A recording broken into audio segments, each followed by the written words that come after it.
খবর শুনছেন Siliguri news TV Bangla channel থেকে। জানাবো এখনকার স্থানীয় সংবাদ। শুরুতেই হেডলাইন্স। শাহজাহানের জুতো বয়ে নিয়ে যেত প্রচারে বেরিয়ে ফের পুলিশকে তোপ দিলীপের। ধর্মীয় উস্কানিমূলক মন্তব্য তৃণমূল বিধায়ক হুমায়ুন কবিরকে শোকজ করল কমিশন। শিক্ষিকার চাকরির টোপ দিয়ে শ্লীলতাহানি, রাজ্যপালের বিরুদ্ধে বিস্ফোরক অভিযোগকারিনী। মন্দিরে মাথায় হাত দিলীপের, শেষবারের প্রচারে কীর্তি আজাদকে ব্যঙ্গ বিজেপি প্রার্থীর। জেল থেকে বেরিয়ে পুরোদমে প্রচার, আজ বজরংবলীর দরবারে কেজরিওয়াল।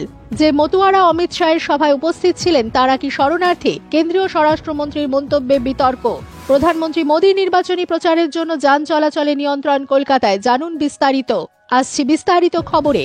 প্রচারের শেষ দিনে প্রাতঃভ্রমণে বেরিয়ে ফের পুলিশকে আক্রমণ করলেন বর্ধমান দুর্গাপুরের বিজেপি প্রার্থী দিলীপ ঘোষ। দুর্গাপুর পুরসভার 1 নম্বর ওয়ার্ডে একটি চায়ের দোকানে বসে সন্দেশখালী কাণ্ডে পুলিশকে তোপ দাগলেন তিনি। পুলিশ শাহজাহানদের জুতো বয়ে নিয়ে যেত। শাহজাহানদের বিরুদ্ধে কিছু করার ক্ষমতা নেই পুলিশের, দাবি দিলীপের। বিগত দুদিন ধরে পুলিশকে আক্রমণ করছেন মেদিনীপুরের বিদায়ী সাংসদ দিলীপ ঘোষ। আইসির কাপড় খুলে নেওয়ার হুঁশিয়ারির পর শুক্রবার বলেন, পুলিশ যদি বেশি প্রভুভক্তি দেখায় থানা জ্যাম করে রেখে দেব। এই মন্তব্যের রেশ কাটতে না কাটতেই ফের পুলিশকে নিয়ে বিস্ফোরক দিলীপ। আজ শনিবার সকালে চা চক্রে যোগ দিয়ে বিজেপি প্রার্থী রেখা পাত্র সহ 11 জনের বিরুদ্ধে পুলিশের এফআইআর এর প্রসঙ্গে তিনি বলেন, পোষা কুকুরের মতো তাবেদারি করছে পুলিশ। বিরোধীদের বিরুদ্ধে এফআইআর এর বেশি কিছু করতে পারবে না। তার আরো সংযোজন, এতদিন পুলিশের নাকের ডগা দিয়ে মহিলাদের পার্টি অফিসে নিয়ে গিয়ে ফুর্তি করা হলো, পুলিশ কেন এফআইআর করেনি? শাহজাহানের জুতো বয়ে নিয়ে যেত। নিজের লোকসভা কেন্দ্রেও পুলিশের কাজ নিয়ে তোপ দাগেন বিজেপি প্রার্থী দিলীপ। বলেন, বর্ধমান দুর্গাপুরেও বহু দাগী অপরাধী রয়েছে, তারা জামিন নেয়নি, তাও পুলিশ ওদের গায়ে হাত দেয় না।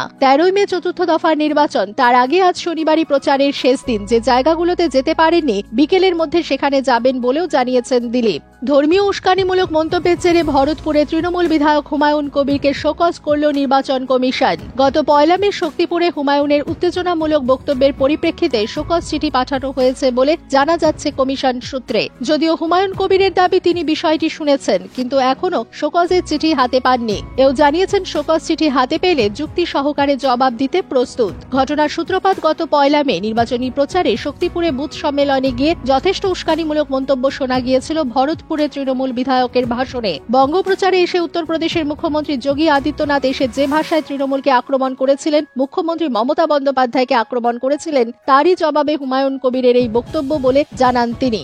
যোগীর মন্তব্য ছিল, এটা উত্তরপ্রদেশ হলে উল্টো করে টাঙিয়ে মারতাম। তার পরিপ্রেক্ষিতে তৃণমূল বিধায়কের দাবি, যোগীর সেই মন্তব্যের প্রতিবাদ করেছি মাত্র, ফলে নির্বাচন কমিশনকে উত্তর দেওয়ার জন্য প্রস্তুত। সেদিনের বুথ সম্মেলনে হুমায়ুন কবিরকে এলাকার হিন্দু সম্প্রদায়ের মানুষজনের উদ্দেশ্যে বলতে শোনা গিয়েছিল, ভাগীরথীর জলে ভাসিয়ে দিতে না পারলে রাজনীতি ছেড়ে দেব।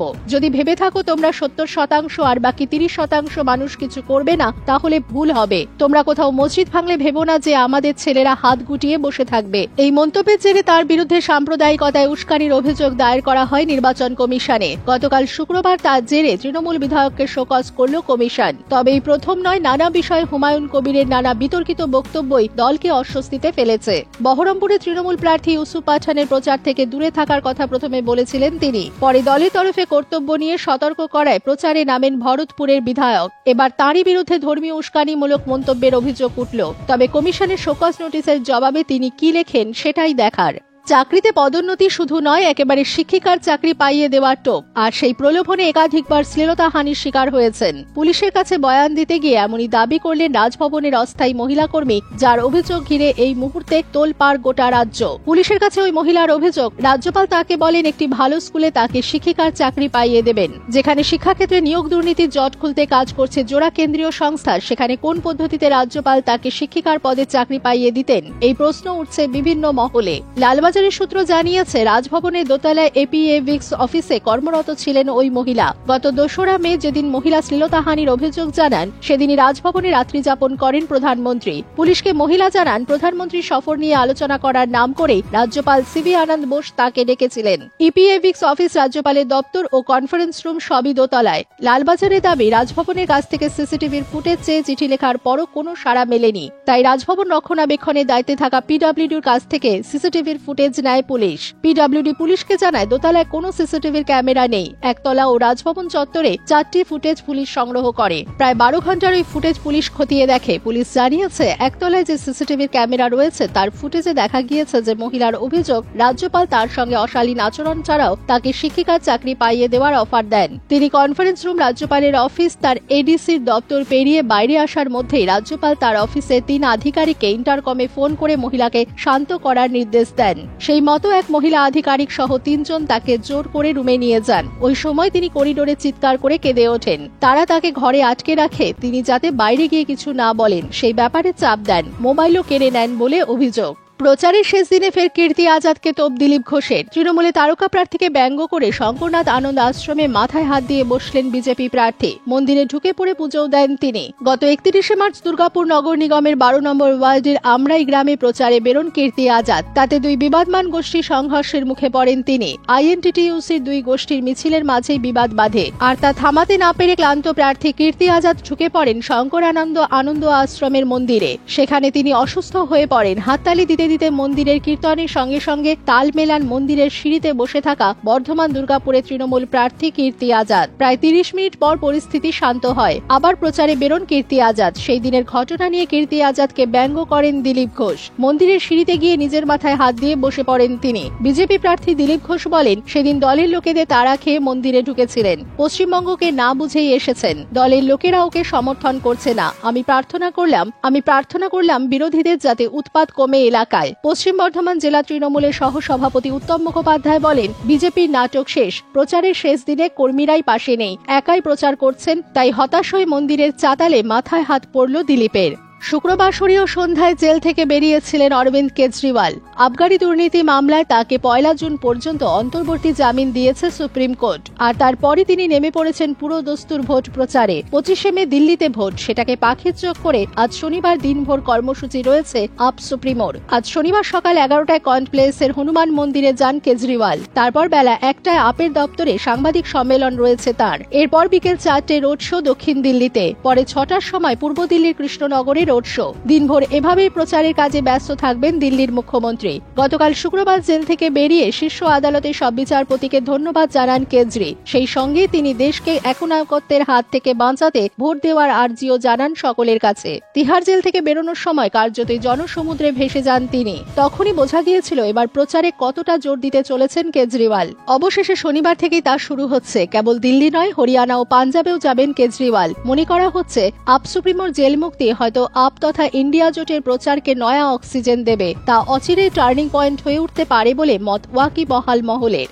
নদিয়ায় ভোট প্রচারের শেষ লগ্নে মতুয়াগড়ে এসে সংশোধিত নাগরিকত্ব আইন নিয়ে সওয়াল করলেন বিজেপির অন্যতম শীর্ষ নেতা তথা স্বরাষ্ট্রমন্ত্রী অমিত শাহ। তবে তা করতে গিয়ে তিনি দাবি করেন অনেকে এখনো শরণার্থী হয়ে রয়ে গিয়েছেন, যা নিয়ে নতুন করে বিতর্ক তৈরি হয়েছে।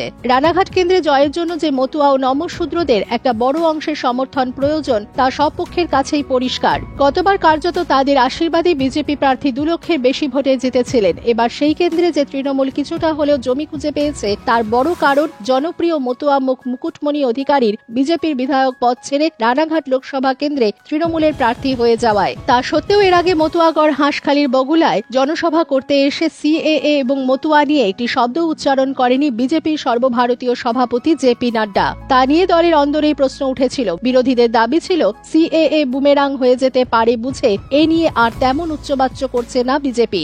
গতকাল শুক্রবার কৃষ্ণনগর মাঝদিয়া রেলবাজার হাইস্কুল মাঠের জনসভায় অমিত শাহ কিন্তু শুরু থেকে শেষ পর্যন্ত মতুয়া এবং নাগরিকত্ব প্রসঙ্গই বারবার তার বক্তব্যে ফিরিয়ে এনেছেন। শাহ দাবি করেন নিজের ভোট ব্যাংকের জন্য মমতা বন্দ্যোপাধ্যায় সিএএ এর বিরোধিতা করছেন। মমতা অনুপ্রবেশকারীদের তোল্লা দিচ্ছেন এবং শরণার্থীদের নাগরিকত্ব পেতে বাধা দিচ্ছেন। দাবি করে শাহ বলেন, আমরা প্রত্যেক শরণার্থীকে নাগরিকত্ব দেবই। বিজেপি রাজ্য সভাপতি সুকান্ত মজুমদারেরও দাবি সিএএ হবে। যারা আবেদন করবেন না আমার মতে তারা ভুল করবেন। প্রশ্ন উঠেছে এদিন যে মতুয়ারা সভাস্থলে উপস্থিত ছিলেন তারা কি শরণার্থী? এত শরণার্থী যদি থেকেই থাকেন তাদের কেউ এখন সিএএ তে নাগরিকত্বের জন্য আবেদন করছেন না কেন?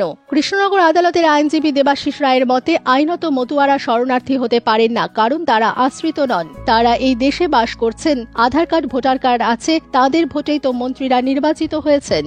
শনিবার দলীয় প্রার্থীদের সমর্থনে নির্বাচনী প্রচারের জন্য পশ্চিমবঙ্গে দুদিনের সফরে আসছেন প্রধানমন্ত্রী নরেন্দ্র মোদী। তার এই সফরের জন্য কলকাতায় যান চলাচল নিয়ন্ত্রিত হবে, কিছু জায়গাতে সম্পূর্ণ বন্ধ রাখাও হবে। ইতিমধ্যে এই বিষয়ে একটি নির্দেশিকা জারি করেছেন কলকাতা পুলিশ কমিশনার বিনীত কুমার গোয়েল। কোথায় কোথায় সম্পূর্ণ যান চলাচল বন্ধ থাকবে এবং কোথায় কোথায় যান চলাচল সাময়িক সময়ের জন্য নিয়ন্ত্রণ করা হবে সে সম্পর্কে বিস্তারিত তথ্য দেওয়া হয়েছে ওই নির্দেশিকায়। শনিবার ও রবিবার তাই কলকাতায় গাড়ি নিয়ে ঘোরাফেরা করার আগে দেখে নিন যান চলাচলের বিষয়ে কি জানানো হলো কলকাতা পুলিশের তরফে। ওই নির্দেশিকায় জানানো হয়েছে আজ শনিবার বিকেল 5:30 থেকে রাত 10টা পর্যন্ত Ultadanga flyover, EM bypass, Maa flyover, AJC Bose flyover, hospital road, lovers lane, Khidirpur road, Jenson and Nicholson island, red road, আর এভিনিউ এবং রাজভবনের দক্ষিণ গেটের কাছে থাকা রাস্তায় যান চলাচল নিয়ন্ত্রণ করা হবে। পাশাপাশি ওই এলাকাগুলিতে সমস্ত রকম পণ্যবাহী গাড়ি চলাচল নিয়ন্ত্রণ করার সঙ্গে সঙ্গে প্রয়োজনে সম্পূর্ণ বন্ধ রাখাও হতে পারে। অন্যদিকে 12 তারিখ সকাল 8:45 থেকে দুপুর 1টা পর্যন্ত রাজভবনের দক্ষিণ গেট, আর এভিনিউ, রেড রোড, জেনসন ও নিকলসন রোড, খিদিরপুর রোড, 11 নম্বর ফুরলং গেট ও দ্বিতীয় হুগলি সেতুতে যান চলাচল নিয়ন্ত্রিত হবে। শনিবার সকাল 6টা থেকে রবিবার রাত 10টা পর্যন্ত রাজভবনের চারিদিকে সমস্ত রকমের পণ্যবাহী গাড়ির প্রবেশ সম্পূর্ণ নিষিদ্ধ করা হয়েছে। এর পাশাপাশি জানানো হয়েছে প্রধানমন্ত্রী নরেন্দ্র মোদীর কর্মসূচি অনুযায়ী প্রয়োজন পড়লে ওইসব এলাকায় যান চলাচল নিয়ন্ত্রণ করবেন দায়িত্বপ্রাপ্ত ট্রাফিক পুলিশ কর্মীরা। পরিস্থিতি অনুযায়ী সিদ্ধান্ত নেওয়া হবে এই বিষয়ে। স্থানীয় সংবাদ শেষ হলো।